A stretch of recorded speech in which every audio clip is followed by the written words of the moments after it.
curé de la paroisse. Je suis heureux d'accueillir le groupe des semaines sociales de Rueil aujourd'hui, avec mes deux confrères qui sont aussi là, le père Jacques au fond et le père Victor, que ceux de Rueil et de Rueil connaissent déjà. Donc, voilà, je suis heureux aussi d'accueillir les intervenants pour cette belle discussion, je suis sûr, et cet échange, d'intervention que nous allons avoir dans un instant. Et également, vous êtes la présidente, hein, de la semaine sociale au niveau national. Niveau worldwide. De toute la France, voilà. Bien, merci, merci au Père Vaux, merci beaucoup de nous accueillir dans les locaux de cette paroisse de Suresnes. Bienvenue à tous, à vous qui êtes ici ce soir ou à vous qui êtes en ligne, qui nous suivez par Zoom.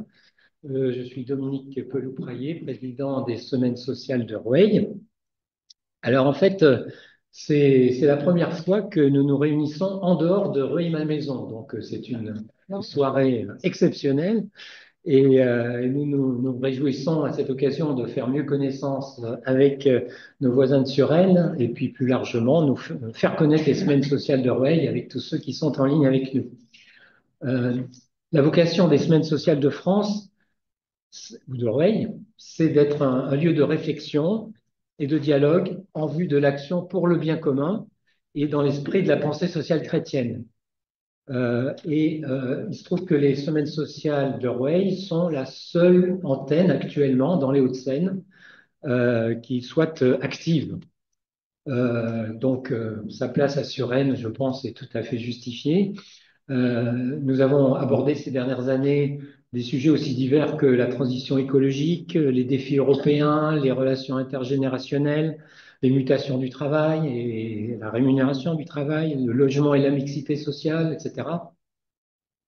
Bon, vous pouvez trouver les comptes rendus de toutes ces réunions précédentes sur notre site internet en tapant Semaine sociale de Rueil. Voilà. Vous pouvez être même tenu informé de nos prochaines rencontres en recevant un mail directement dans vos boîtes aux lettres. Hein, il suffit pour ça de donner votre adresse mail sur la page d'accueil de notre site. Hein. C'est un seul clic, c'est gratuit et vous recevrez pas plus de 10 messages par an, donc ça vaut le coup. Et pour les personnes qui sont dans cette salle, vous pouvez aussi faire la même chose en remplissant le petit papier qui vous a été remis à l'entrée.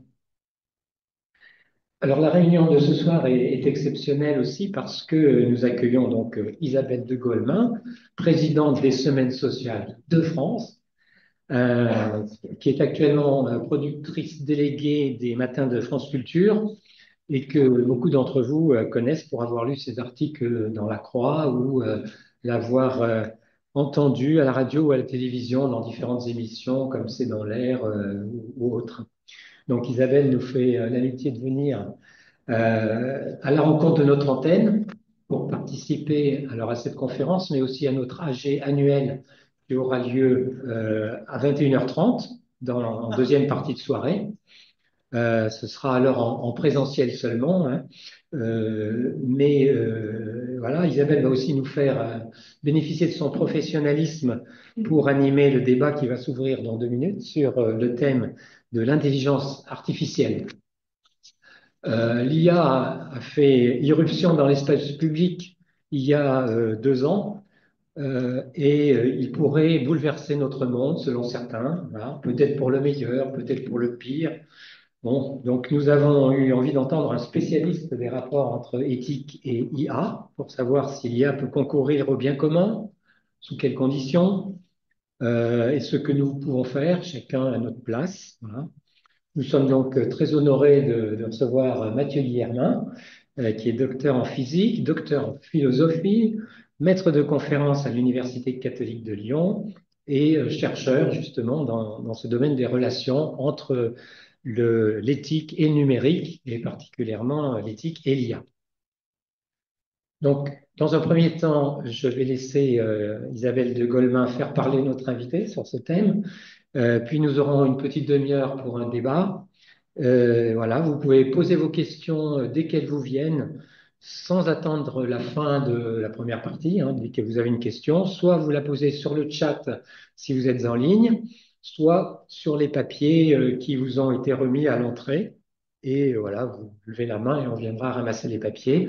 Et puis nos deux administrateurs, Olivier Pavaggio et puis Benoît Vallat, les synthétiseront et les reformuleront pour nos intervenants. Voilà, donc pour les remercier de leur disponibilité, je vous propose d'accueillir avec un tonnerre d'applaudissements Mathieu Guillermin et Isabelle de Goldman.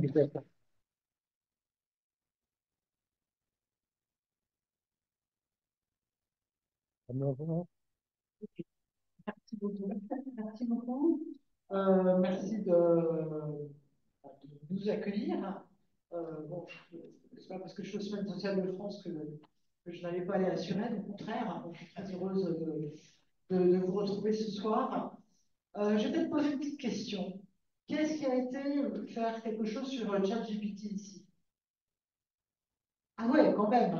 Ah ben c'est pas mal. Donc, vous êtes déjà super doué en intelligence artificielle et très au fait des choses. Moi, ce qui m'avait frappé sur cette histoire d'intelligence artificielle, je ne suis pas du tout scientifique, c'est quand on a entendu les prix Nobel de cette année faire une espèce de déclaration un peu inquiétante en disant mais est-ce qu'il ne faut pas arrêter l'intelligence artificielle?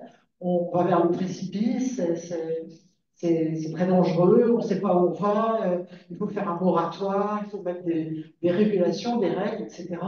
C'est vrai que je me suis dit que si même des scientifiques de très très haut niveau quand même, hein, prix Nobel, euh, poussent ce genre de cri d'alerte et de cri d'alarme, c'est quand même que il faut peut-être qu'on s'en inquiète et peut-être qu'il faut voilà, qu'on se préoccupe de c'est quoi cette intelligence artificielle et finalement où est-ce que ça va nous mener.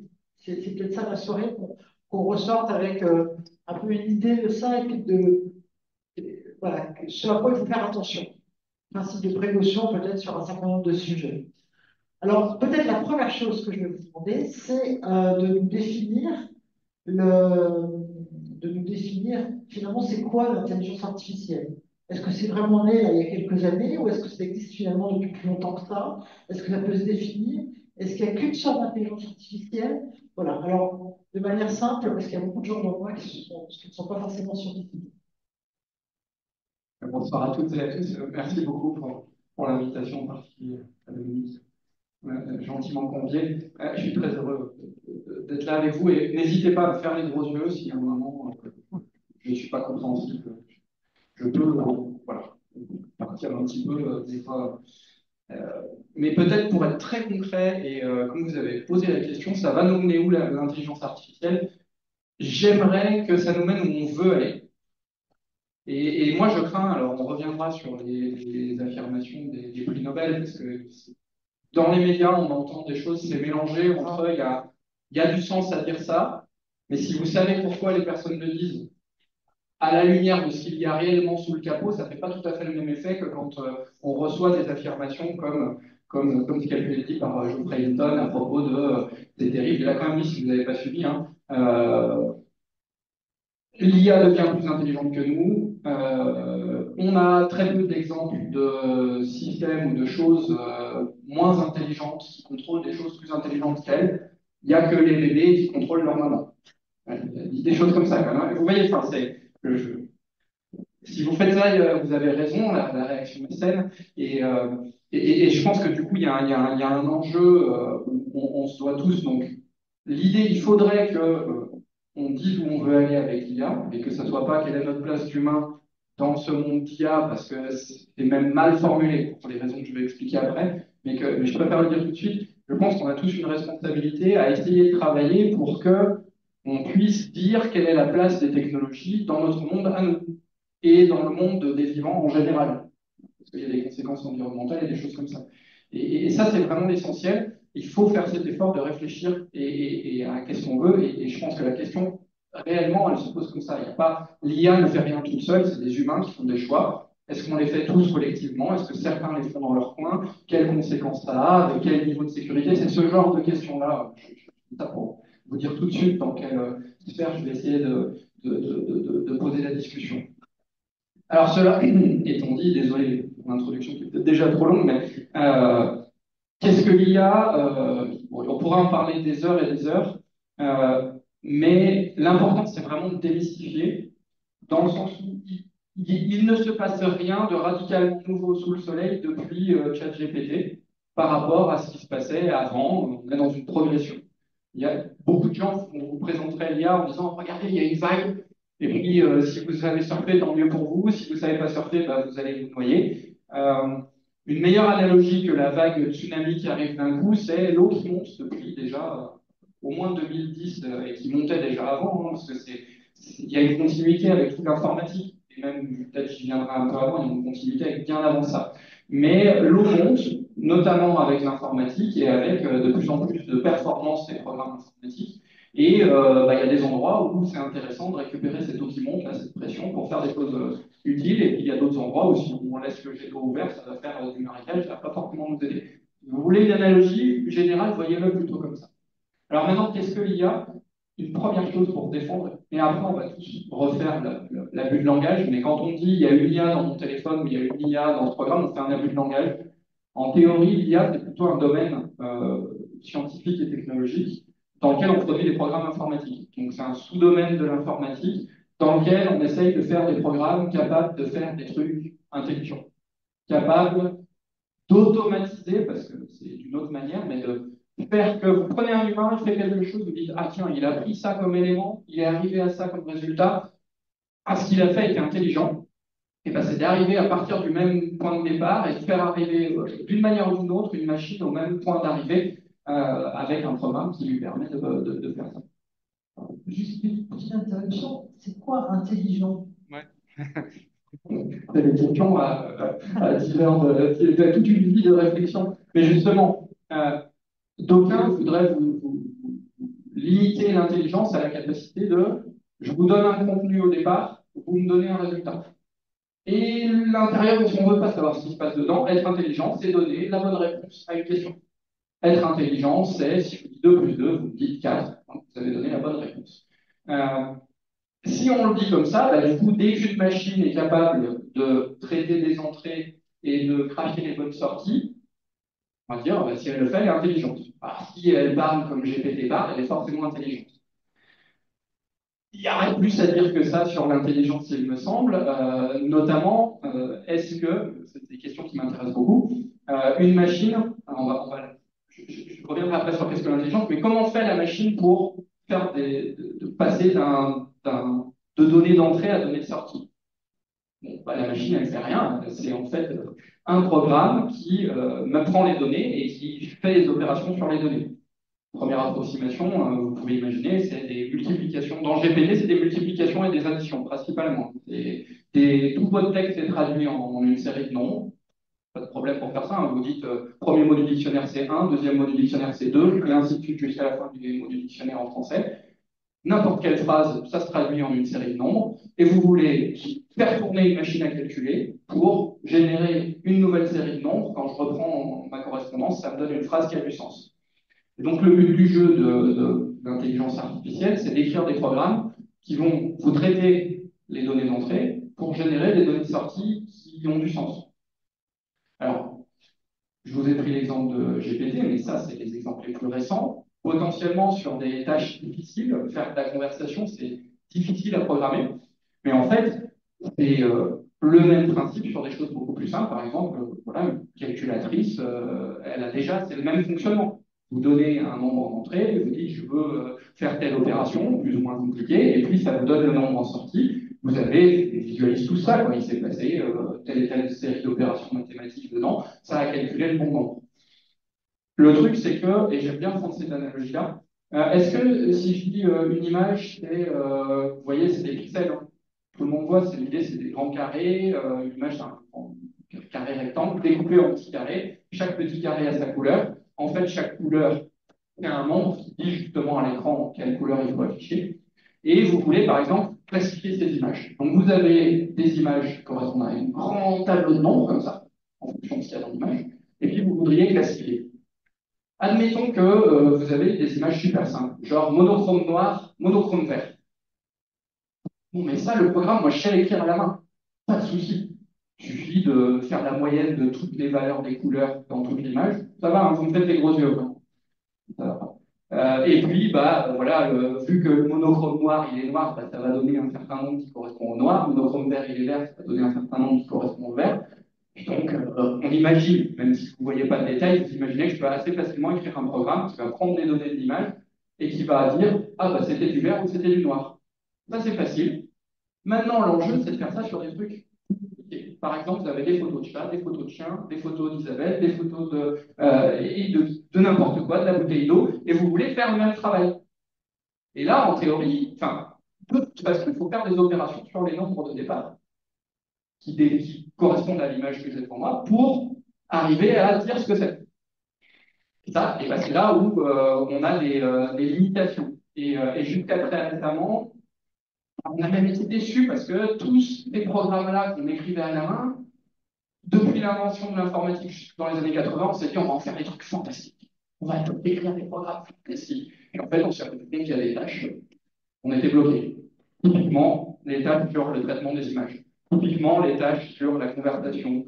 On me donne une phrase, il faut que je réponde une phrase qui a du sens. Voire une phrase qui est un texte informatif sur le sujet. Enfin, on ne savait pas faire. Et il y a eu une grande déception, il y a des boîtes qui ont fermé, c'était ce qu'on appelle un hiver de l'intelligence artificielle.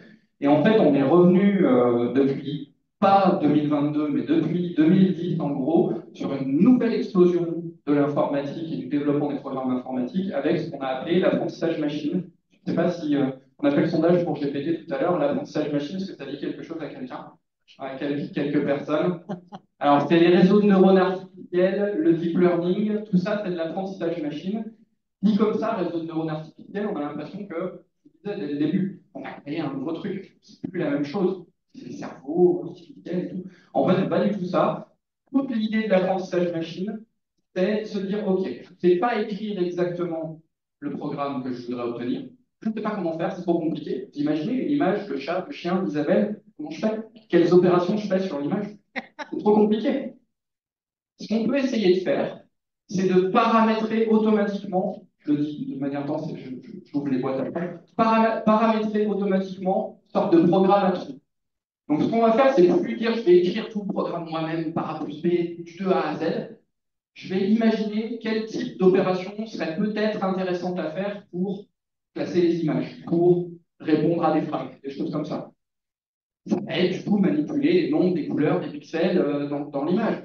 Et donc, je vais créer une sorte d'usine à gaz qui peut faire plein d'opérations mathématiques sur les nombres de l'image, si on va sur le cas des images. Et puis, ça peut s'enchaîner d'une manière ou d'une autre, ça peut multiplier les trucs par ça ou par autre chose, plein de paramètres comme ça, plein de réglages. Et au début, je prends ça, et puis, je tire au sort un réglage. Et puis, ça fait n'importe quoi. Mais ce que je peux essayer de faire, c'est d'écrire un autre programme qui va essayer de tâtonner dans les réglages de mon premier programme pour essayer de trouver une combinaison de programmes qui fonctionnerait. C'est vraiment ça l'idée de l'apprentissage machine, de paramétrer automatiquement un calcul assez complexe que j'aurais pas su écrire moi-même directement à la main. Et ça marche notamment super bien si vous avez plein d'exemples de ce que vous voulez que le programme y fasse. Si vous avez plein de photos qui sont déjà classifiées, vous pouvez dire, OK, j'ai écrit un programme qui va tirer au sort plein de possibilités de paramètres. Il va régler, il va essayer de voir ce qui se passe. Et puis, il va dire, est-ce que ça reproduit bien mes exemples ou pas? Si ça ne reproduit pas très bien mes exemples, on va dire ce jeu de paramètres-là, le réglage du programme, il n'est pas bon. Si ça commence à mieux reproduire, il y a, là, enfin, ça ne va rien se dire, c'est un programme, mais ça va aller chercher vers ces paramètres-là pour essayer d'affiner et de peut-être trouver une combinaison de paramètres qui va fonctionner. Alors, je suis désolé si c'est trop abstrait, je ne fais rien de plus abstrait que ça, mais vraiment, dites-vous, tout ce qu'on a depuis 10 ans qui explose, c'est tout un tas de choses qu'on ne savait pas écrire, des programmes qu'on ne savait pas écrire, et on a contourné le problème. C'est une ingéniosité humaine géniale. On a contourné le problème en disant je ne sais pas écrire mon programme, mais j'ai des exemples de ce que je voudrais qu'il fasse. Et donc, je vais créer une usine à gaz à paramétrer et je vais utiliser mes exemples pour essayer de la paramétrer. Et c'est ça qui fonctionne maintenant. Ce qui veut dire, si je comprends bien, que finalement, ça repose sur entrer dans la machine plein d'exemples qui va lui permettre ensuite de choisir parmi, bon, c'est la probabilité finalement, on est d'accord, de ça. Donc, ça veut dire que vous entrez dans votre machine plein de données, par exemple plein d'Isabelle. On va faire ça, hein, il y a les chiens, chat et Isabelle. Et jusqu'à ce que voilà, il soit capable de reconnaître dans toutes les données, ah ben tiens, elle ressemble à ça, donc c'est une donnée. Donc ça pose tout de suite le problème des données par rapport à votre première intelligence artificielle qui était de faire des programmes. C'est ça. Donc, ça veut dire choisir les bonnes données et comment on choisit ces données. Oui, oui. Et pourquoi je vous embête avec tout ça? Pas pour que vous deveniez informaticien, pas pour vous faire souffrir. Enfin, je suis pas du tout. C'est parce que il faut avoir un minimum cette compréhension-là, paramétrage automatique de programmes, notamment à partir d'exemples, pour après comprendre tout un tas d'enjeux. Parce que c'est pas la même chose, par exemple, et on va sortir de l'exemple d'Isabelle, mais prenons des trucs plutôt chill, plus délicats. Tous les trucs de santé. Si vous faites un programme de santé parce que vous êtes un bon médecin, vous savez qu'il faut diagnostiquer comme ci et comme ça. Donc, dites si la personne elle a plus de 15 degrés, enfin plus de 15, c'est à plus de 39, et qu'elle a le nez qui coule, et que si et que là, alors elle a une angine. Ça, vous pouvez l'écrire, votre programme à la main, on sait le faire. Mais après, si vous voulez faire des choses plus riches, plus complexes, des diagnostics beaucoup plus fins, bah pareil, vous allez avoir la même limitation que ce que j'expliquais avant, et vous allez pouvoir contourner cette limitation-là avec des exemples de dossiers patients. Vous avez par exemple tous les codes génétiques de gens qui ont eu telle et telle maladie, de gens qui ont eu zéro maladie, de gens qui ont eu telle autre maladie. Et si vous avez ces données-là, vous avez potentiellement la possibilité de faire de l'apprentissage machine, c'est-à-dire de paramétrer automatiquement un programme qui va être capable de dire, tiens, donnez-moi un code génétique et je vais vous prédire que la personne, elle risque d'avoir telle ou telle maladie.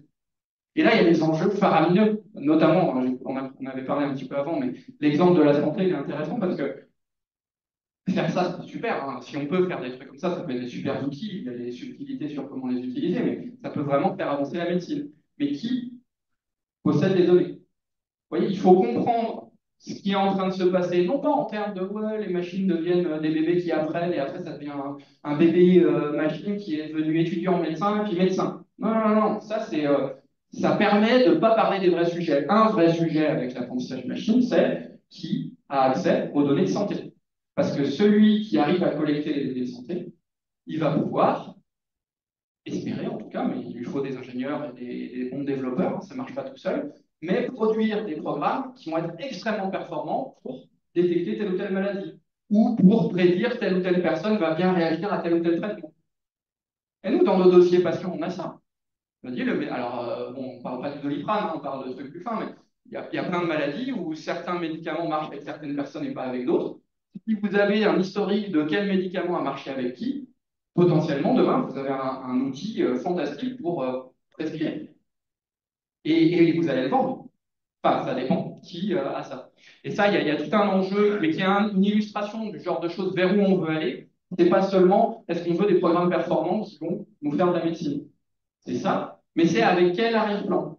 Est-ce que ça sera avec un arrière-plan où on a fait l'effort de donner nos données de santé à la force publique, par exemple, à les mettre en commun, et qu'on a investi de l'argent pour payer les développeurs et pour les payer au même prix que ce que fait Google ou autre, ben, il va falloir en mettre de l'argent sur la table.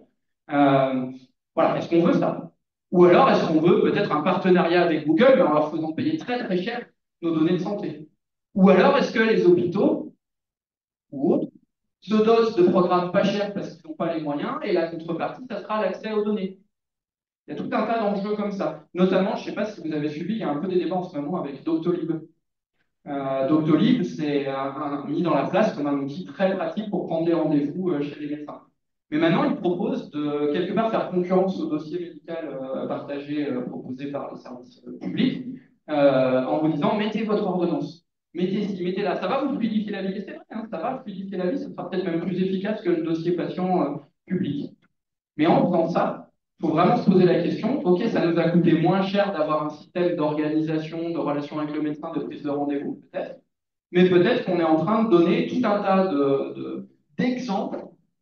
Ce sont des exemples, nos dossiers patients sont des exemples de ce qu'ont fait les médecins et qu'on peut potentiellement exploiter pour produire des programmes intelligents après qui vont, de manière automatique, eux, sans sans parler avec vous, sans être gentil avec vous, sans penser à vous, mais qui vont pouvoir prendre les données et régénérer les mêmes résultats que les médecins ont réussi à générer.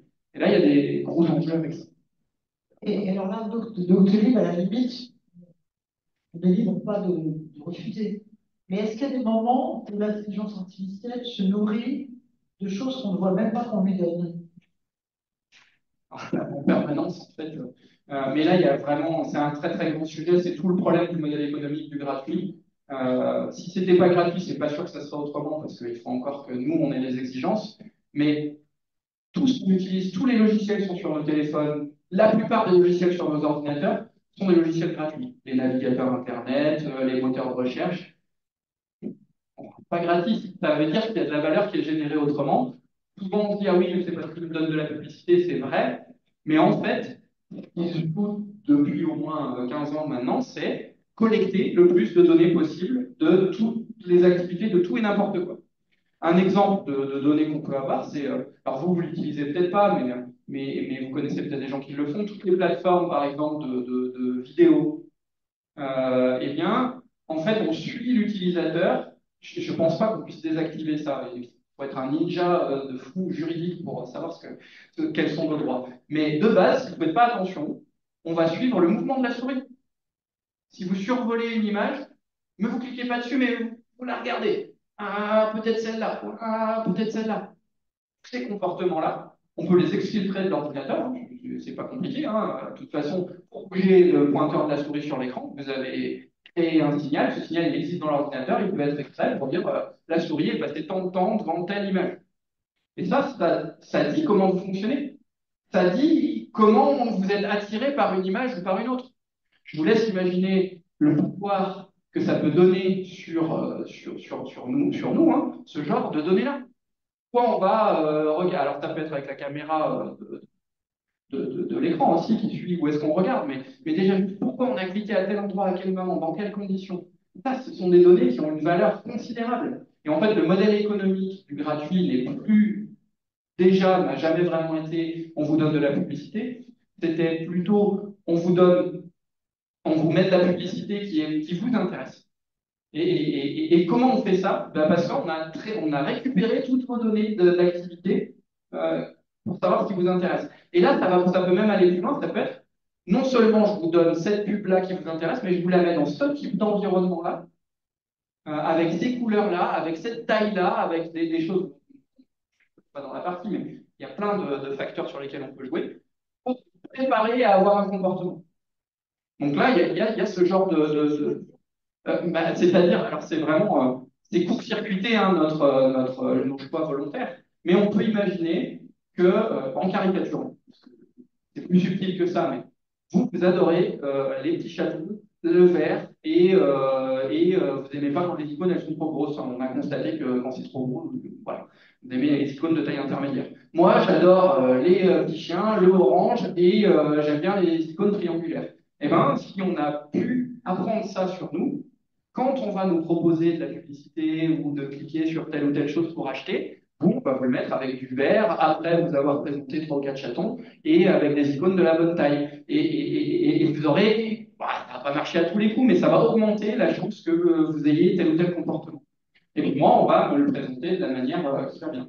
Mais toutes ces problématiques-là, elles sont aussi sur prédire, même sans aller jusqu'à ce niveau de manipulation, juste prédire quel type de choses vous intéresse. Rien que ça, je suis presque allé trop vite dans ce que j'ai expliqué, c'est les sujets qui moi me font le plus peur, mais juste pour tout ce que vous faites comme navigation, j'enregistre ça, je vous connais très bien, je sais ce qui vous intéresse, je sais combien de temps vous passez sur tel type d'information par rapport à tel autre. Et donc, du coup, je sais que si je vous présente telle ou telle chose, tel ou tel type d'information avec telle ou telle accroche, je vais plus capter votre attention que si je la présente autrement. Et ça donne des pouvoirs phénoménaux de manipulation. Cela étant, ce type de technologie est absolument indispensable pour vous donner, pour qu'on ait des trucs intéressants sur Internet. Aujourd'hui, sur les réseaux sociaux, les plateformes, c'est encore plus vrai, mais sur Internet en général, il y a trop de choses possibles. Donc, une vie ne suffirait pas à tout regarder.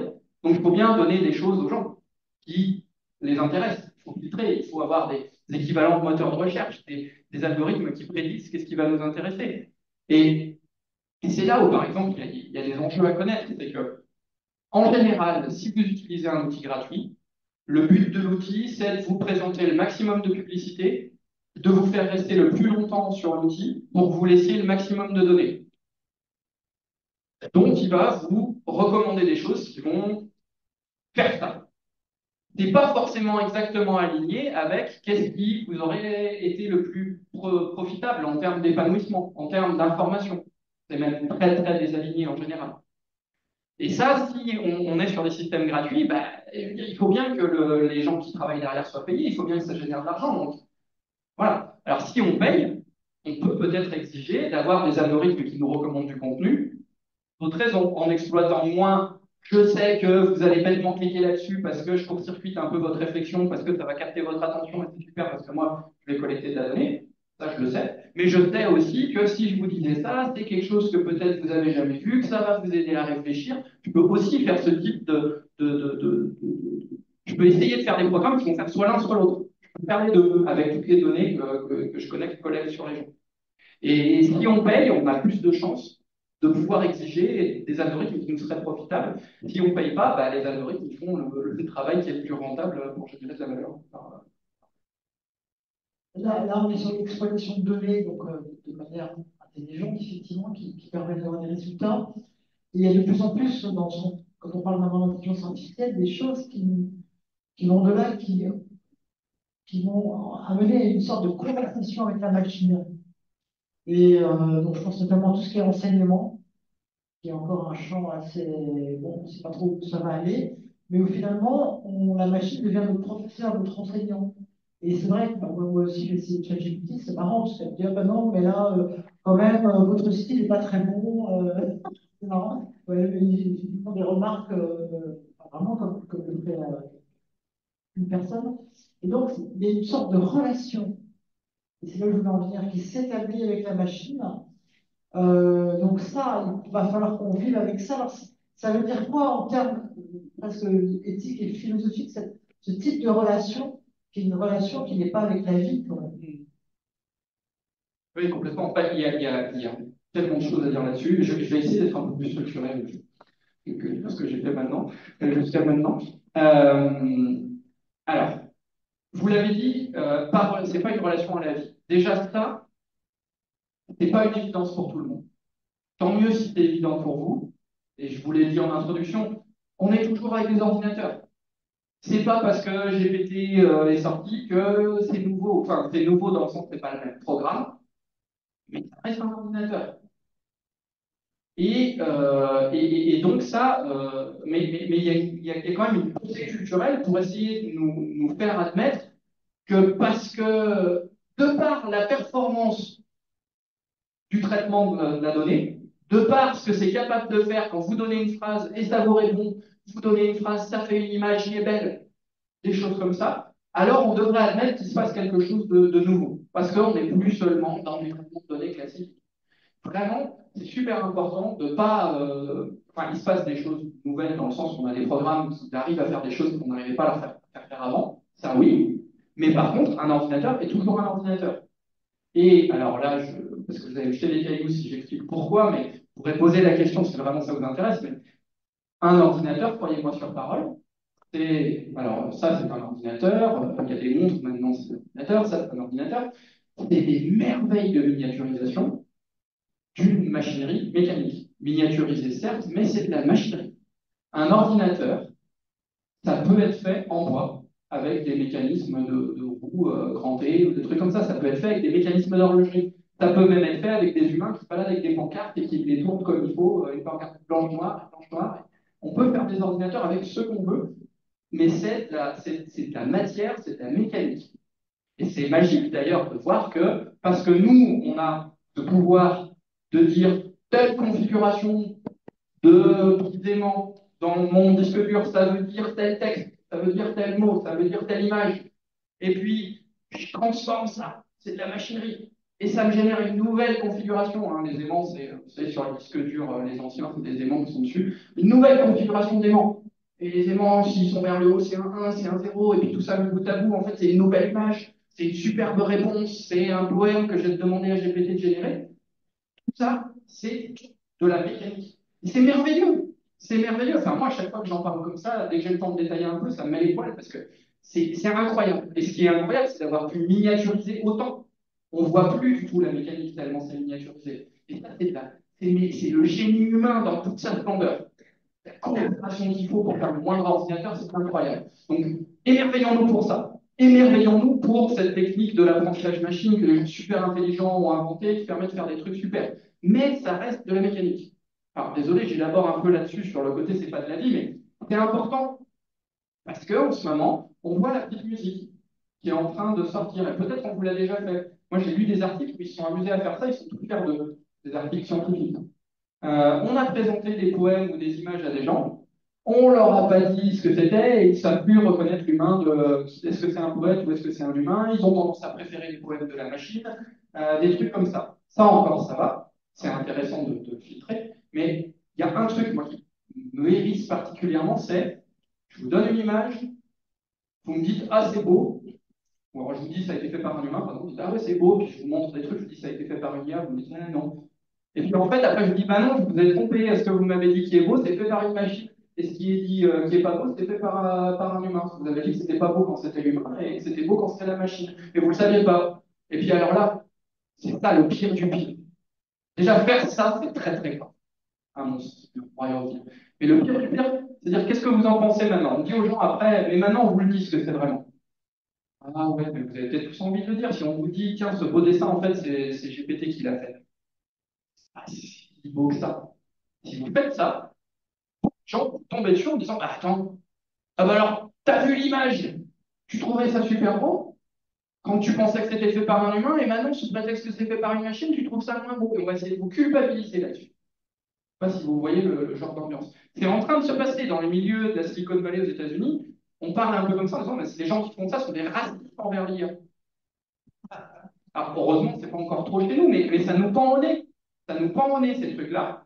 Et derrière ça, il y a ce dont je parlais au début, c'est le parti pris de mettre dans une boîte noire tout ce qui s'est passé entre le début du processus et l'image finale.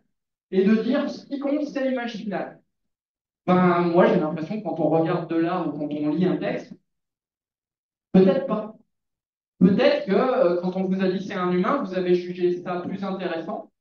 Beau, du coup, mais c'est fou les jugements de qu'est-ce qui est beau, qu'est-ce qui est pas beau. Mais parce que précisément, vous vous êtes imaginé, vous êtes parti du principe, même très inconsciemment, que en regardant cette image, vous vous reliez au travail de quelqu'un qui a vécu quelque chose en faisant cette image, qui a voulu s'exprimer, qui a voulu faire quelque chose. Et du coup, forcément, à mon avis, les gens ont la bonne intuition. Quand on leur dit c'est une machine, ils n'ont plus du tout la même expérience.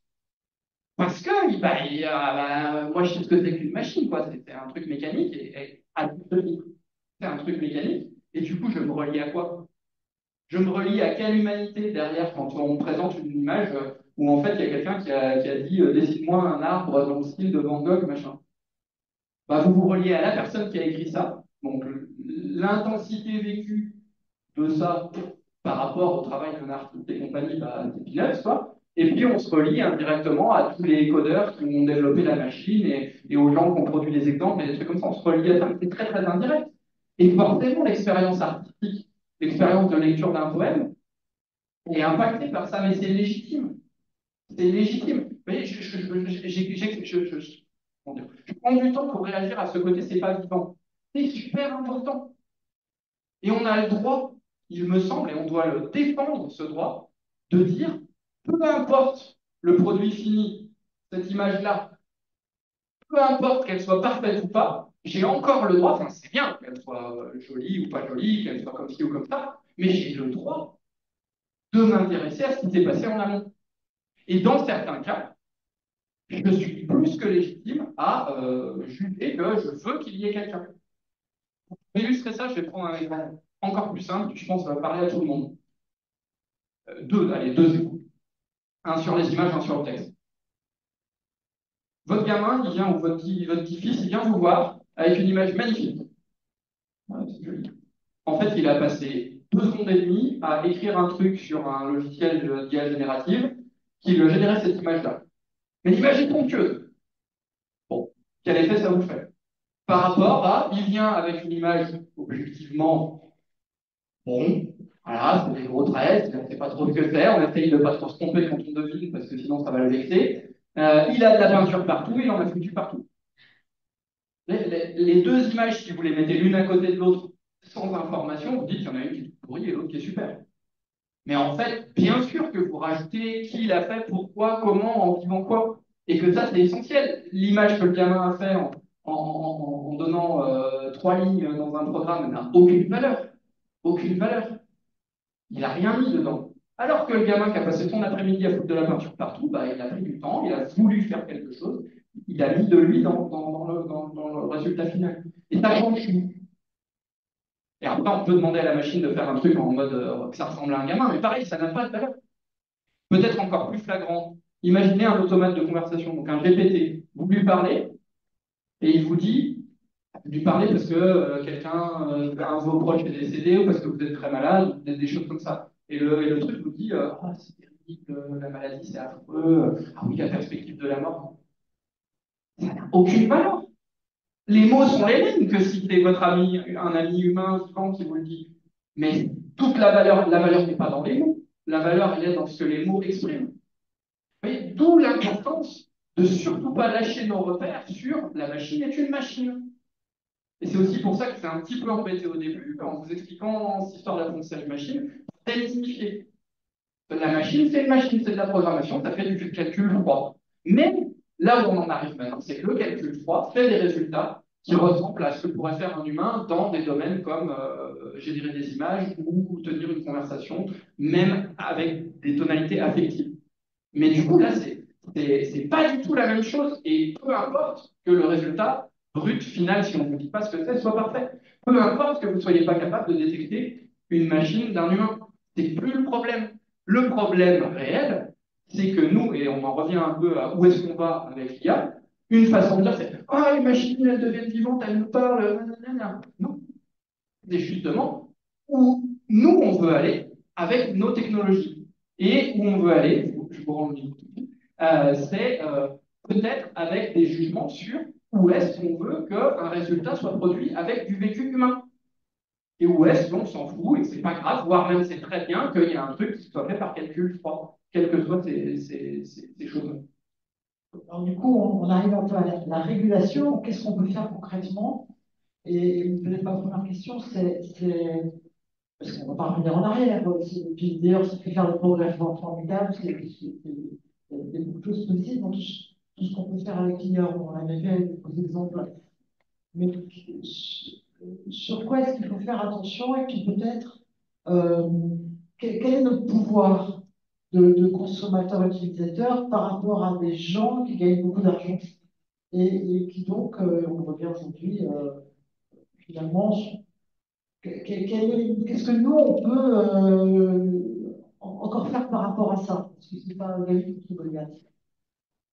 C'est toujours un peu David contre Goliath, c'est pas dans le domaine de l'IA que ça va changer, mais notre pouvoir consommateur, il est quand même très, très, très, très fort. Si on est capable de faire des choix collectifs éclairés, tout change. Pour l'emprunt, comme disait Coluche, je dirais que personne n'achète pour que ça se vende plus. Hein, mais ça, c'est une grande vérité. Hein. Si nous, demain, on dit, moi, maintenant, un truc où c'est pas clair, qu'est-ce qui a été fait par l'humain, qu'est-ce qui a été fait par la machine, et que dans les dimensions relationnelles, si c'est fait par une machine, je bannis. Si tout le monde fait ça d'un coup, on parlera plus des robots compagnons dans les maisons de retraite demain. Hein. Ça nous posera d'autres problèmes, mais on n'en parlera plus. C'est pour ça qu'on doit dire où on veut aller. Pour dire où on veut aller, il faut savoir de quoi on parle et tout, mais donc ça, c'est du travail d'acculturation. Je pense qu'il y a un grand travail d'acculturation. Là, je vous ai un petit peu embêté, mais il faudra avoir du temps, il faudra avoir un PowerPoint, mais on peut tout à fait forger des idées pas trop mauvaises de ce que c'est que l'IA et j'espère avoir fait au moins un petit peu avec vous. Voilà, où vont les données, le fait que les données sont importantes, tout ça, c'est des choses il faut renforcer la conscience collective sur ces dimensions-là. Après, je pense vraiment une règle d'or avec, étant donné qu'aujourd'hui on a des machines qui sont capables de vraiment imiter l'humain de manière fiable, tous les acteurs non mal intentionnés devraient être obligés de dire c'est fait par un humain, c'est pas fait par un humain. Encore une fois, parce que c'est trop important. C'est pas mal en soi qu'un truc n'ait pas été fait par un humain. Il n'y a peut-être pas de problème. Simplement, il faut qu'on le sache pour pouvoir discerner. Il faut qu'on puisse, nous, Mais vous aurez pas tous, on n'aura pas tous exactement la même réponse. Mais il faut qu'on puisse se poser la question. Et donc, pour pouvoir se poser la question, il faut qu'on nous le dise, quoi. Maintenant, on peut vous mettre quelqu'un au téléphone, ça ne sera pas quelqu'un. Et vous ne le verrez pas si on vous le dit pas. Mais ça ne veut pas dire que ouais, d'un coup, les machines sont vivantes. Non, ça veut dire qu'on a potentiellement, sans vous le dire, mis un automate mécanique en face de vous sans vous le dire. Ça, c'est très très grave. 2018, moi j'ai vu une présentation de Google, ils étaient tout fiers d'appeler un salon de coiffure, c'était la machine qui le faisait, avec un synthétiseur vocal. C'était bluffant, hein. Tout le monde applaudissait, génial. L'effet waouh. Mais c'est super grave. Mais même juste avoir fait ça à une dame, la dame, elle a répondu au téléphone, elle essaye de parler poliment et tout parce qu'elle pense qu'elle a quelqu'un en face d'elle, et en fait, c'est une machine en face d'elle. Vous voyez? C'est grave ça. Donc, il faut vraiment qu'on exige. Là, je parle pour les trucs plus récents, IA générative et tout. Il faut qu'on exige de savoir quand est-ce que ça a été fait par un humain, jusqu'à quel point. Quand est-ce que ça a été fait par une machine, dans quelles conditions, voilà. Qui a mis quoi? C'est trop important. On l'a déjà trop négligé, cette dimension de je valorise l'investissement humain des gens. Mais quand je dis investissement humain, c'est les gens ont mis leur cœur dedans et j'accorde de la valeur à ça. On est déjà sur la pente de négliger un peu ça. Et là, avec les machines, si on continue à le négliger, on va vraiment ouvrir la porte à tout et n'importe quoi. Donc ça, c'est un point important. Un autre point important, mais l'Europe a quand même fait pas mal de choses avec les régulations qui existent déjà sur tous les problèmes des données. Alors, il faudrait qu'on fasse attention à nos pratiques avec les données. Par exemple, les Covid, des trucs comme ça, tout le monde a gueulé en disant ouais, je ne peux pas donner mes données à l'État et tout, alors qu'on est quand même dans des sociétés où, à mon avis, l'État est pas moins malveillant est pas plus malveillant que les entreprises. Et par contre, personne ne se pose de questions avec toutes les données qu'on donne avec nos téléphones et tout, on est tous contents parce que c'est gratuit. Donc ça, il faudrait faire plus attention à ça aussi. Mais quand même, l'Europe, au moins, elle a imposé que toutes les données que vous avez données, vous pouvez les redemander, vous pouvez les donner à quelqu'un d'autre. Ça, pour moi, c'est encore une fois, moi, je suis beaucoup bottom-up. Je pense que ça doit venir de nous tous collectivement qui devons essayer de faire des choses pour compenser. Savoir que ce droit à la portabilité des données existe, c'est un droit important. Et c'est important de le savoir parce que du coup, on va pouvoir dire, OK, Google, je lui ai donné plein de données, mais potentiellement, je peux aussi les offrir, ou les vendre d'ailleurs, mais je peux aussi les récupérer pour les donner à d'autres acteurs, pour casser les grands monopoles, des choses comme ça. Parce que avoir que 3 ou 4, vous voyez, c'est comme les données de santé, qu'est-ce qui se passe si demain, c'est Apple, Google et Samsung peut-être qui ont récupéré, c'est les seuls qui peuvent vous vendre des programmes à faire des super diagnostics. Ça, faut essayer de l'anticiper. Euh, voilà, donc en termes de régulation, c'est beaucoup ça. Je pensais à autre chose qui m'a échappé. Ouais, relancez-moi. Non, mais est-ce qu'il y a peut-être il y a quand même de concurrence entre les grands groupes, et même si les groupes allaient trop loin, et est-ce qu'il n'y a pas aussi des choses sur lesquelles on peut dire ça ne fait pas partie du domaine de l'initiative privée, c'est du domaine de l'État, donc ça ne peut pas être traité par une entreprise privée. C'est pas des choses comme ça sur l'intelligence artificielle. Si, je pense que, mais bien sûr, typiquement, les données de santé, c'est plutôt de l'ordre du bien commun. Mais pareil, les données pour anticiper les catastrophes naturelles, ce genre de choses-là, ça devrait plutôt être mis en commun. Ça peut plus ou moins l'être. Et le problème avec ça, c'est d'une, il faut qu'on discerne. Je ne peux pas vous dire exactement quelles données me semblent devoir être plutôt traitées par l'État, mais voilà, il y a des trucs qui ne vont pas choquer. Par exemple, que le côté qui a le Covid, qui n'a pas le Covid, on le laisse traiter par l'État, ça me paraît pas mal plutôt que de mettre sur. Enfin, tout le monde a mis sur Facebook j'ai le Covid. Enfin, plein de gens avec aucun problème à dire sur Facebook qu'ils ont le Covid et ils ne voulaient pas le dire à l'État pour qu'on puisse essayer de ne pas être. Enfin, vous voyez, là, mais c'est pas qu'ils ne voulaient pas, c'est qu'il y a la réflexion ne va pas assez loin. Et donc, il faut qu'on ait ces réflexions-là collectivement, le plus possible, pour pouvoir se positionner. Et par contre, le nerf de la guerre, ça va quand même être le modèle économique. Si on dit qu'on veut qu'un truc soit géré par l'État, il va falloir payer des impôts, payer d'une manière ou d'une autre. Alors, il peut y avoir des modèles économiques plus ou moins vertueux. Et puis, il va falloir marquer à la culotte les gens qui sont chargés de le faire, quoi. Et là, il y a tout le problème de comment on fait fonctionner une organisation, quoi. Mais, désolé de remettre sur la table les grands problèmes de l'humanité, mais ça s'applique à ça aussi, c'est que faire une loi, ça ne suffit pas. Et est-ce qu'il y a un moyen de vérifier qu'une entreprise qui, comme ça, fait quelque chose de l'intelligence artificielle n'ait pas sciemment mis plein de mauvais exemples, hein. Ah, Ou, dans les bases de données. dans les bases de données. Et du coup, ça fait ça va distordre la réalité et ça peut conduire à manipuler ou, je sais pas, sur du médical, sur autre chose. Alors, je pense qu'une entreprise qui mettrait dans ses propres bases de données des mauvais exemples, ben, il n'y a pas trop intérêt. Ou alors, ça veut dire que pour elle, c'est des bons exemples voilà, de quelque chose qu'elle peut encourager.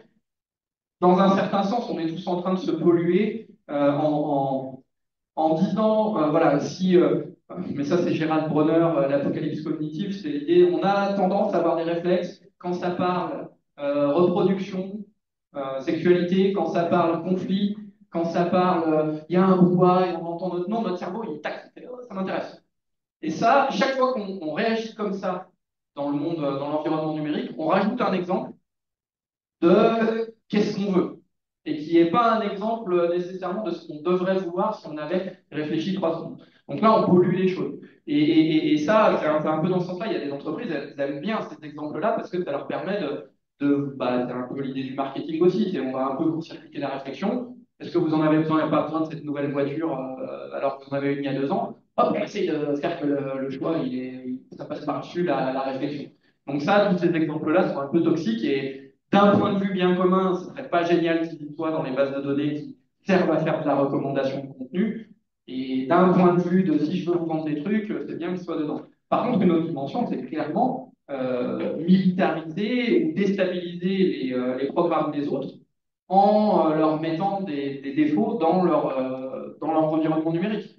Enfin là, il y a des grandes vulnérabilités, mais on le sait déjà que les algorithmes de recommandation, c'est pas tant que la Russie met des mauvais exemples dedans, mais il y a des groupes associés aux Russes ou à d'autres pays qui exploitent comment dire, la manière dont est fait la recommandation sur Internet, elle est exploitée pour pousser du contenu déstabilisant pour les pays. Et ça, on peut le faire. Alors, on pourrait même aller jusqu'à essayer d'attaquer les bases de données d'exemples pour perturber le développement technologique d'un pays ou des choses comme ça. Ça, c'est possible. Donc, après toutes ces bonnes nouvelles, d'ailleurs, je ne sais pas si on a un gouvernement encore ou pas, est-ce qu'il s'est rajouté au cas où ça y est tombé? Bon, ben voilà. Peut-être on va passer par une machine. Ça serait plus efficace. Comment on fait pour les questions, cher Dominique? Bien, on va passer la parole à. Une première question toute simple de quelqu'un qui effectivement a soulevé les yeux, là, a froncé des sourcils, pardon. C'est quoi précisément un algorithme? Ah, pardon. Vous faites bien, j'aurais dû mettre un collier électrique ou un truc comme ça pour prendre des décharges. Je dis des trucs qui ne sont pas accessibles pour tout le monde.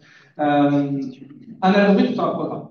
C'est un peu un abus de langage, mais un algorithme, c'est un programme, c'est une suite d'instructions. En général, un algorithme, c'est une suite d'instructions.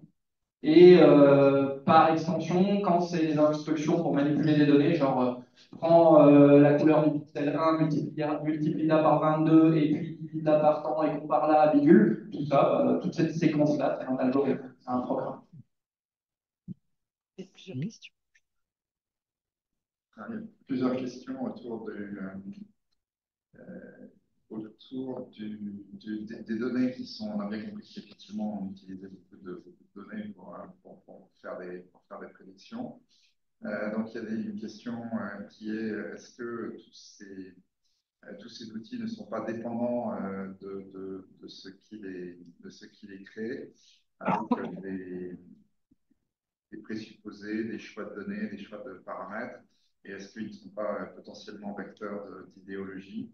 Une question similaire, enfin, ou associée, avec un peu de recul sur les élections américaines, est-ce que le fait qu'on ait un Elon Musk qui a des données et qui l'utilise, est-ce que ça a pu avoir un impact? Est-ce que ces outils-là ont pu influencer d'une certaine manière le vote?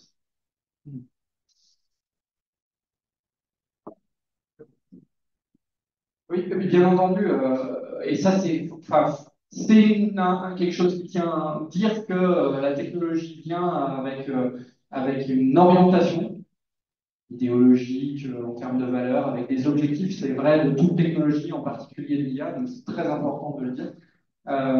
En termes de problèmes sur la démocratie, c'est essentiel. Et en fait, le problème existe avant le problème de Musk ou quoi. 2016, il y a déjà eu un scandale qui est autour de Cambridge Analytica. C'était une entreprise qui utilisait des modèles de prédiction des réactions des gens, qui avaient été justement construits à partir de données. Et ça a fait scandale, pas parce que ça a utilisé ça à but politique, ça c'est un peu passé sous le tapis, mais c'est ressorti comme un scandale parce que les données avaient été acquises sans le consentement exact des utilisateurs, qu'il y avait une sorte de malversation sur Facebook. Bon, ça a permis de faire sortir le sujet, mais après, moi je m'attendais à ce que tout le monde mais crie au loup. Non, mais comment il y a des algorithmes qui nous analysent à but de communication politique? C'est-à-dire tout ce que je vous ai dit pour la recommandation pour vous faire cliquer et pour acheter, transposer ça pour vous faire cliquer et plus lire telle information de telle personne, de telle personnalité politique pour vous convaincre que telle personnalité politique c'est la bonne, de plein de manières différentes, souvent pas de la manière de parce que elle dit des bonnes choses en termes de programme, mais plus plein d'autres raisons. C'est ce qui est en train de se passer. Et ça se passe depuis 10 ans, au moins.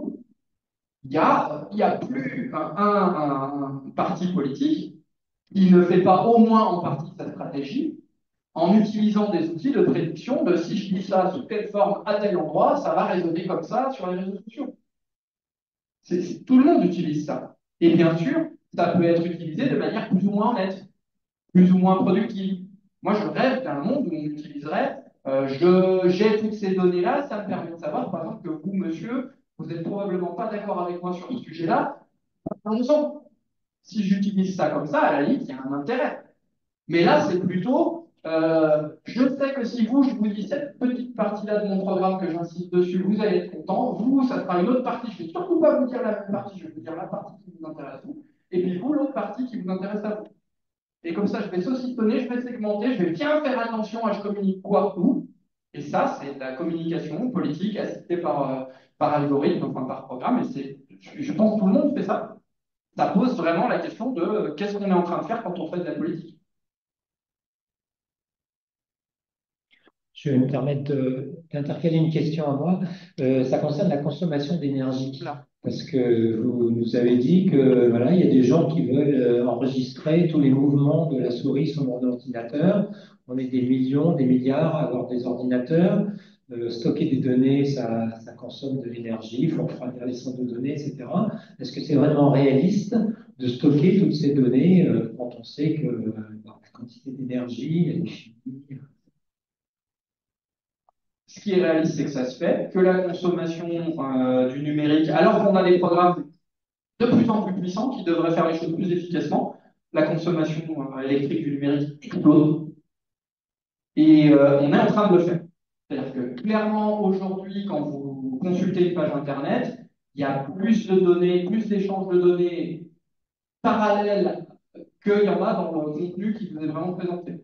Si on vous donnait, je n'ai pas des chiffres précis, mais il y a énormément de données qui remontent quand on consulte une page Internet. La moindre page Internet affichée, au moment où elle s'affiche, mais en quelques fractions de secondes, il y a tout un échange entre des programmes avec un tel, parce que même si vous avez été très très ninja à refuter tous les cookies et tout, on a quand même quelques infos. Donc on a un minimum d'informations, on fait remonter ces informations-là, ça correspond à une personne qui veut afficher une page, il y a un espace publicitaire à remplir, qui veut l'acheter? Et il y a des programmes automatiques qui tournent pour acheter en direct cet espace, il y a des enchères. Parce que chaque entreprise annonceuse, elle va avoir ses propres algorithmes qui sont souvent de l'apprentissage machine aussi, donc là on est en plein dans les technologies d'IA, qui va dire moi, ce truc-là, il est intéressant pour moi, cet espace-là, il est intéressant pour moi jusqu'à tel prix. Donc je mise au maximum ça, j'essaie de le faire le plus efficacement possible. Et tout ça, ça se passe en une fraction de seconde, et hop, vous avez votre page qui s'affiche avec une publicité qui a été achetée en fonction de ce qu'on sait sur la personne qui navigue. Et ça, c'est ce qui est en train de se faire. Qui a un attirail, mais c'est écologiquement, c'est une ineptie. Bon, alors, est-ce que c'est C'est le modèle économique. viable? Ben, si on continue à dire qu'on ne peut pas payer tous nos usages sur Internet, Je ne vois pas comment ça peut se passer autrement. On ira dans le mur, mais si on paye, il y a une chance, parce que encore faut-il que ne soit pas on paye et ça continue. Mais si on paye, on peut justifier au moins que bah, ces pratiques-là sont plus légitimes parce qu'il y a une autre source de revenus. Et à mon sens aussi, si on paye, on va peut-être commencer à se dire quelle est la valeur de ce que je regarde. Parce que pour l'instant, le fait que ça soit gratuit, indirectement, parce qu'en fait, on paye en écologie, on paye en données, on paye en plein de choses, euh, on consomme parce que c'est gratuit. Et on se gave d'informations dont on n'avait peut-être pas besoin, et à aucun moment on se pose la question quelle valeur ça a pour moi. Sauf si vous avez passé la journée devant Internet et que d'un moment vous vous dites ouais, là, j'ai quand même abusé, j'ai fait pas servi à rien. Là, au bout d'un moment, on en revient à dire quelle est la valeur de mon temps. Mais si on payait un peu plus l'accès aux informations, ça serait peut-être plus critique.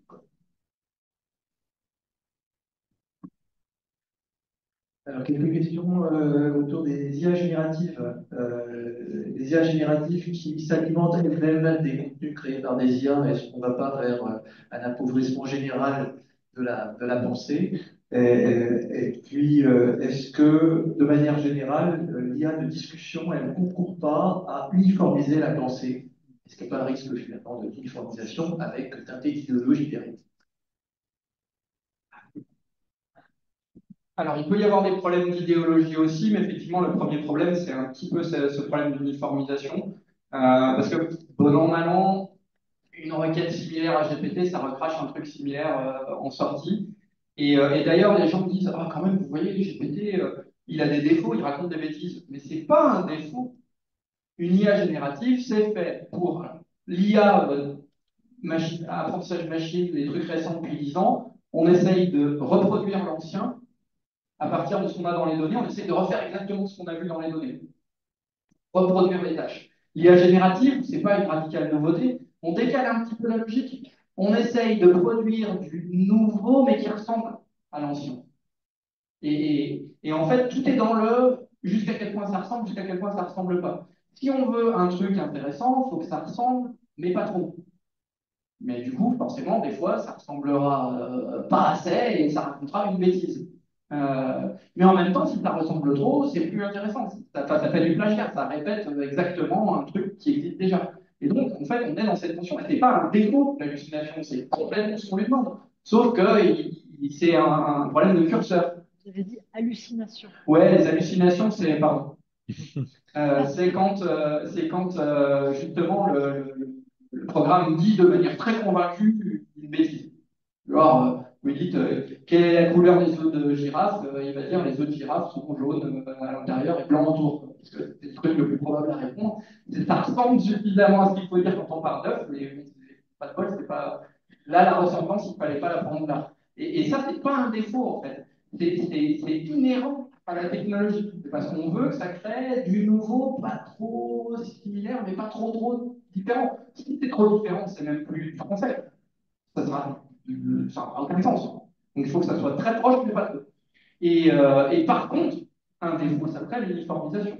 Si vous voyez l'IA générative comme un outil qui est là pour vous aider à avoir des nouvelles idées, pour proposer des phrases, mais qu'il faut vérifier, et ben dans ces cas-là, le fait que ça sorte un peu toujours la même soupe, ça c'est un défaut.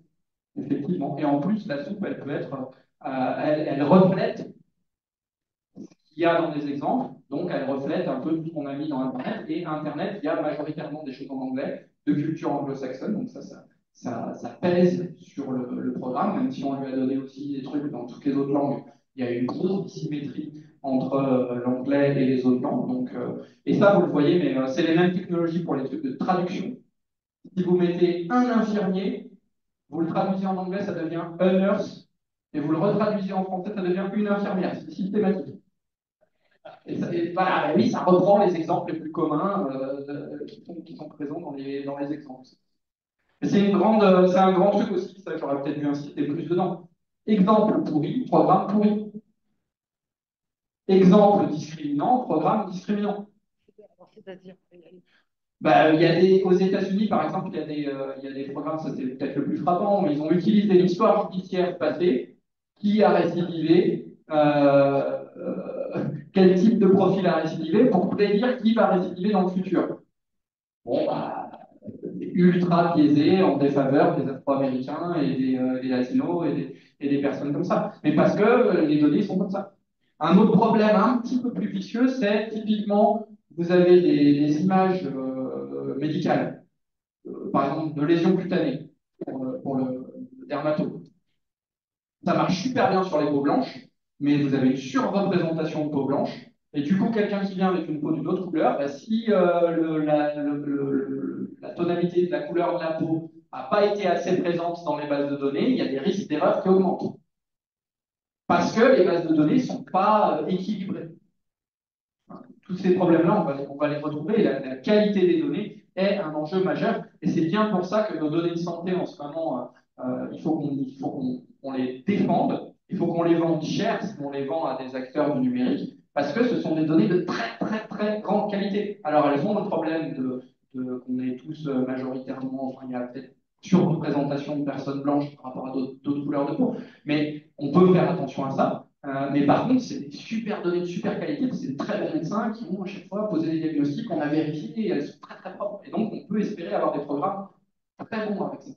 Ça a une très grande valeur. Mais donc, du coup, par contre, si on prend n'importe quelle image, n'importe quelle photo, un exemple que j'adore, mais de 2016 déjà, il y avait un truc où les gens mettaient des photos et notaient les photos.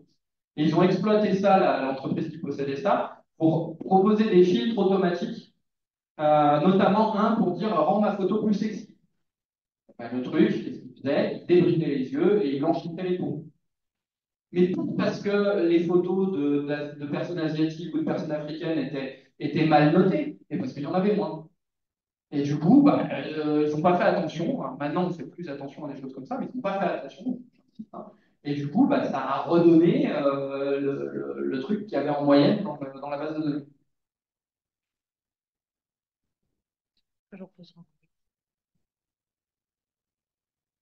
Il y a 10 jours, les sessions nationales des semaines sociales de France portaient sur le travail. Et travail et intelligence artificielle, c'est aussi un vaste sujet. Alors, donc, est-ce que l'IA risque de supprimer, de remplacer les humains et donc de supprimer des emplois? Est-ce que, au contraire, ça va supprimer des aspects pénibles du travail humain? Voilà, est-ce que ça va permettre d'augmenter les humains pour les rendre à la fois plus efficaces et permettre que leur travail soit plus intéressant?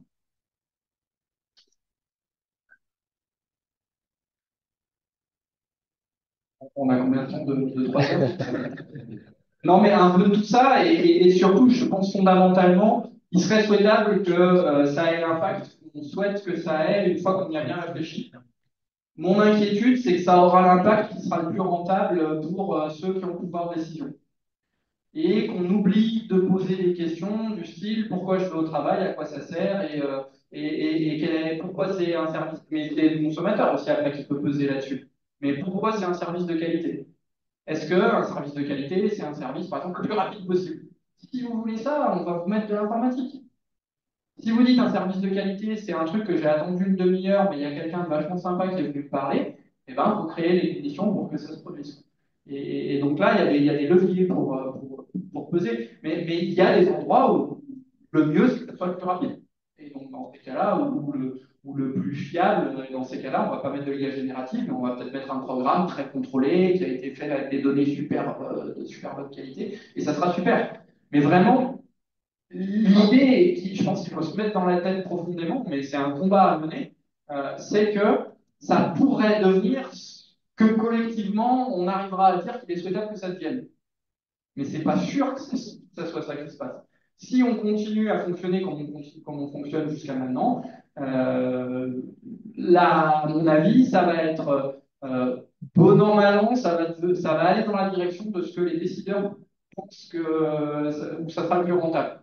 Ce qui n'est peut-être même pas là où c'est le plus rentable vraiment, parce que les décideurs, ils ne savent pas tous exactement ce que c'est que l'IA, ils sont entourés de gens qui leur disent mettez de l'IA partout dans votre entreprise, sinon vous allez complètement prendre du retard, vous allez complètement dépasser, et puis peut-être ils vont l'accepter, et en fait ils vont y perdre au final. Mais bon, voilà, la tendance, c'est d'aller vers il faut gagner en productivité le plus possible sans chercher plus loin. Et bon, le problème, c'est qu'est-ce que mon indicateur reflète, et au bout d'un moment, à quoi ça sert le travail. Enfin, c'est vraiment des questions fondamentales, quoi. Mais si on automatise beaucoup, à un moment, il va falloir se songer sérieusement au revenu universel ou des choses comme ça. Après, moi, à mon avis, il y aura des limites en termes de coûts énergétiques et de trucs comme ça. On va dire, bon, en fait, ça sert à rien parce qu'on a quand même la population qui doit vivre et on consomme de l'énergie plein ballon pour faire ce qu'elle ne fait pas.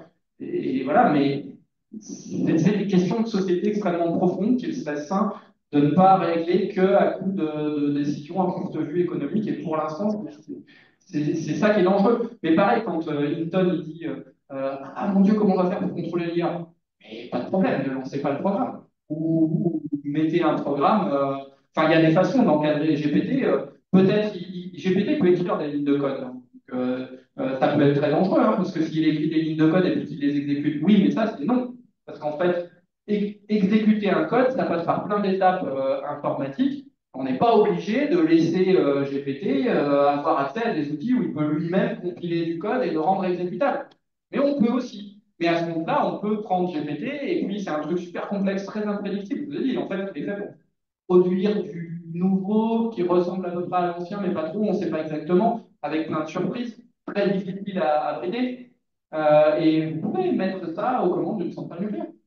On le fait demain, avec un peu de développement, mais en gros, il y a des ordinateurs qui vont donner un rapport de ce qui se passe dans la centrale au programme, et en lui disant qu'est-ce qu'on fait, et puis il va tourner son truc, et puis il va cracher une réponse. Et puis il y aura des programmes automatiques qui mettront en œuvre la réponse. Si on fait ça, ça sera Tchernobyl de partout, et puis on va tous mourir.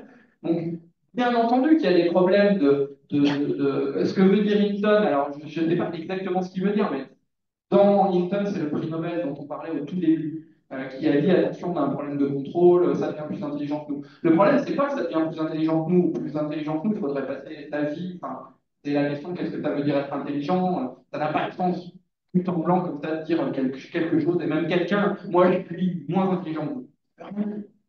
Pas non plus pour les machines, encore moins. Mais par contre, c'est très complexe. Les grands programmes qu'on fait maintenant sont ultra complexes. Il y a des milliards et des milliards de paramètres qui ont été. Mais GPT-4, c'est des milliards de paramètres. Donc en fait, vous n'avez aucune idée, vous n'êtes pas sûr qu'il ne va pas raconter un truc qu'il ne faut pas qu'il raconte.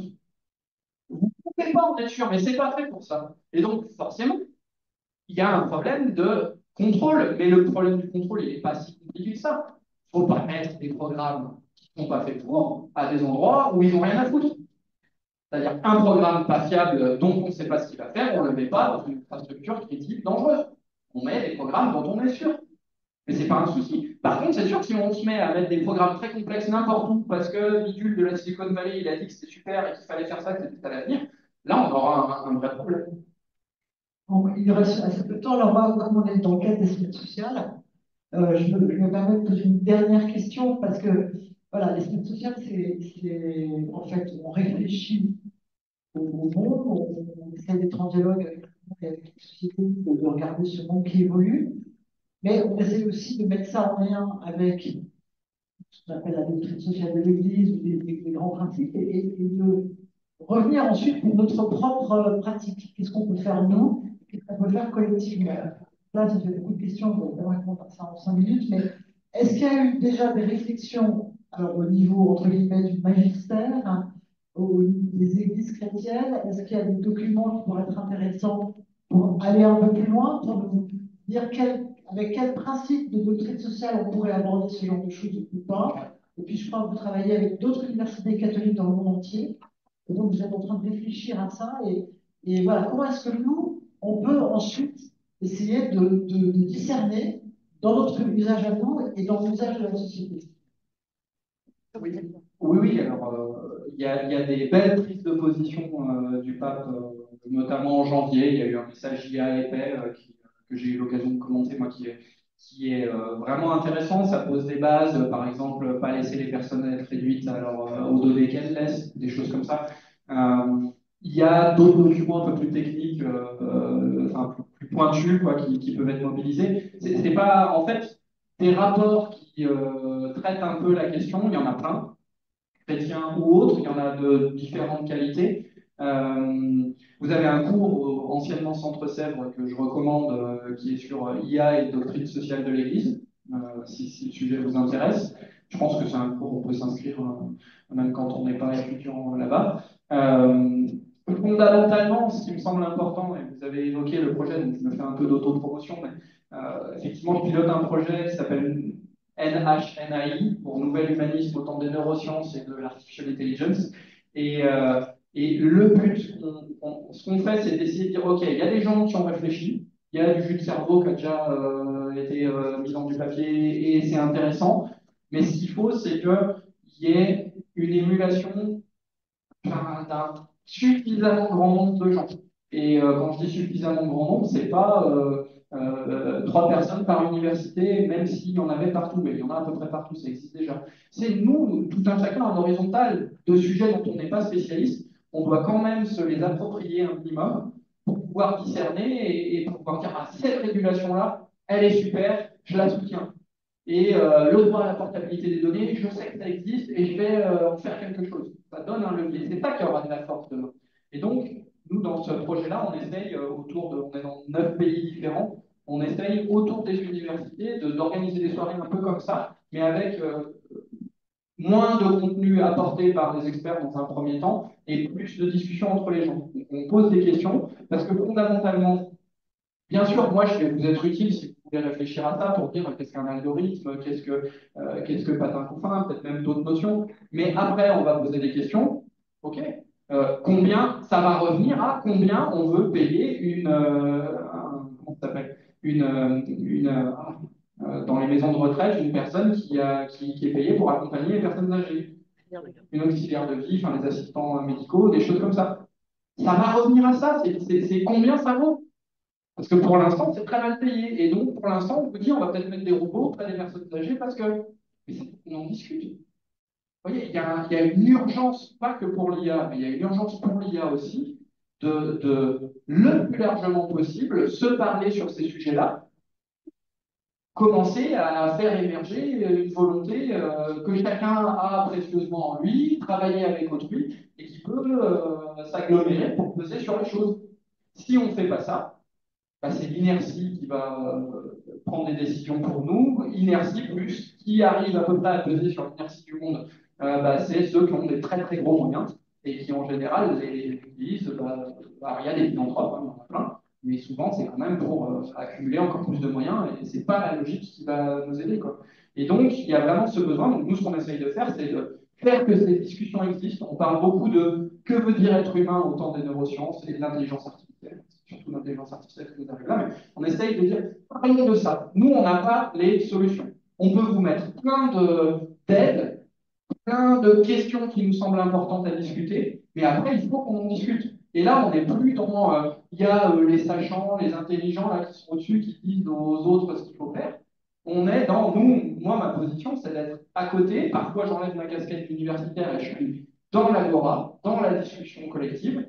Et les experts, ils doivent aider à ce qu'il y ait une discussion collective qui se produise. Et aider, ça veut dire peut-être donner des billes de compréhension, attirer sur certaines questions, des choses comme ça. Et après, ça peut vouloir dire aussi qu'on essaye de faire nous, collecter un petit peu ce qui se dit, en faire des synthèses, les partager, les faire exister, les faire résonner, les mettre à disposition d'autres gens qui veulent réfléchir aussi. Et ça, je pense que, en plus, c'est gai, parce qu'on pourrait passer du temps à apprendre à se parler les uns avec les autres sur des sujets importants et pas faire ça que en famille, autour de la table, à se jeter les restes de bouffe à la tronche parce que la discussion dérape. Mais voilà, cette vie politique-là, on l'a un petit peu perdue pour tous les sujets et on a besoin de quelque chose de gai et quelque chose qu'il faut faire. Merci beaucoup. Je trouve que c'était très bon, à la fois intéressant, mais ça pose tellement de questions que j'ai le sentiment qu'il va falloir travailler encore un petit peu pour